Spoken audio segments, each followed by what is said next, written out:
Fitch's outlook for U.S. municipal sectors as we head into 2021 is shaped in large part by the ongoing global health crisis. The effect of COVID-19 on municipal sectors varies considerably, and we've assigned both sector and rating outlooks to each.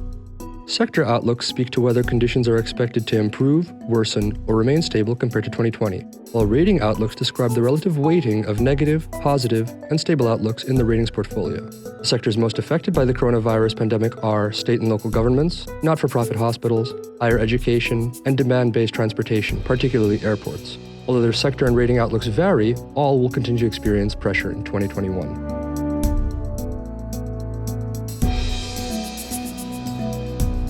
State and local government revenue performance has been stronger than anticipated at the start of the health crisis, largely due to the large amount of federal stimulus that benefited the governments both directly and indirectly.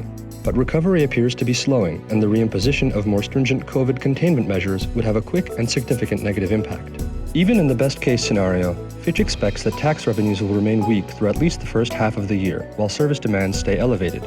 Entities we view as the most vulnerable are those with the weakest budget flexibility, highest levels of unemployment, and/or most dependence on leisure and travel, particularly international and business travel.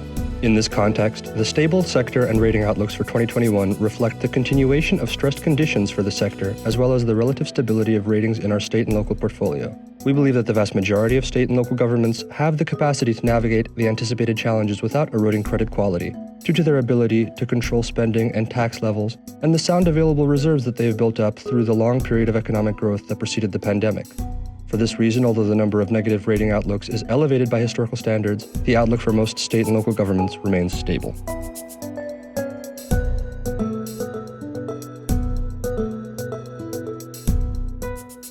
Our stable sector outlook for not-for-profit hospitals and health systems is driven by several key factors, but can be described in many ways as 2020 in reverse.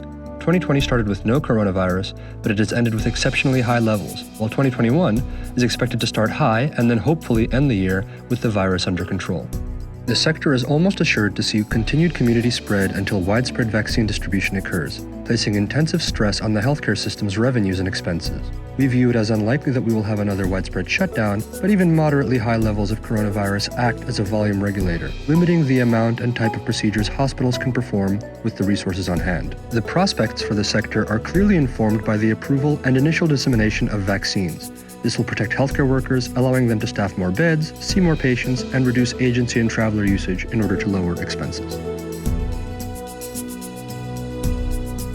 In the higher education sector, Fitch anticipates that conditions will worsen in 2021 as institutions grapple with enrollment volatility and pressure on key sources of operating revenue, including student fees, auxiliaries, and state support, with renewed student focus on access and affordability. For most, fall 2020 showed significant weakness in first-time enrollment, particularly of international students, further impacting student fee revenue in 2021. The strongest institutions with the most prominent market positions saw stable to growing enrollment, though growing price sensitivity was evident across the sector. Market recovery of most endowment portfolios to date in calendar 2020 has helped ease some pressure. We expect the more highly selective and flagship research universities to weather these challenges better due to their strong demand profiles, greater revenue diversity, and typically larger financial resources. Rating changes in 2021 are likely to be driven by operating and cash flow pressures as a result of constrained revenues. While broad access to a coronavirus vaccine could begin to ease pressures in the sector during 2021, the longer-term economic and behavioral impact could last longer.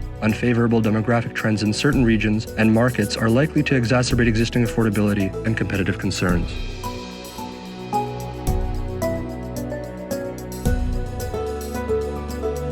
Demand-based transportation sectors, airports, toll roads, and seaports have been greatly affected by the coronavirus pandemic, with the degree of impact and ultimate recovery varying by sector. Those transportation assets tied to moving people, airports and cruise ports, are most exposed to pandemic-related volume pressures compared to those moving essential goods and services, toll roads and cargo ports. Nearly all U.S. airports experienced traffic declines of 90% or more in the second quarter of 2020, with modest recovery thereafter, but they're still down 60 to 70%. While strong fee-setting flexibility and liquidity still hold for most airport credits, a sustained period of downside performance will lead to credit pressures. Airport bonds supported with limited revenue streams, such as rental car parking and passenger facility charges, and single terminal projects face higher challenges to their credit profiles. Greater exposure to demand volatility will likely lead to a longer time to recover to pre-pandemic levels for airports and cruise ports, which Fitch expects won't reach 2019 levels until at least 2024, if not later. The recovery is likely to be uneven, with those airports serving a domestic leisure market faring better than the international gateway airports.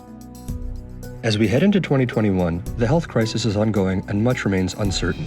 Widespread availability of a coronavirus vaccine would help mitigate downside risk to the credit performance of U.S. municipal market sectors in the second half of the year, but significant execution risks remain. Beyond that, the changes to personal, corporate, and government behavior that we've seen in 2020, if sustained, could fundamentally alter the credit picture for some public finance and infrastructure issuers.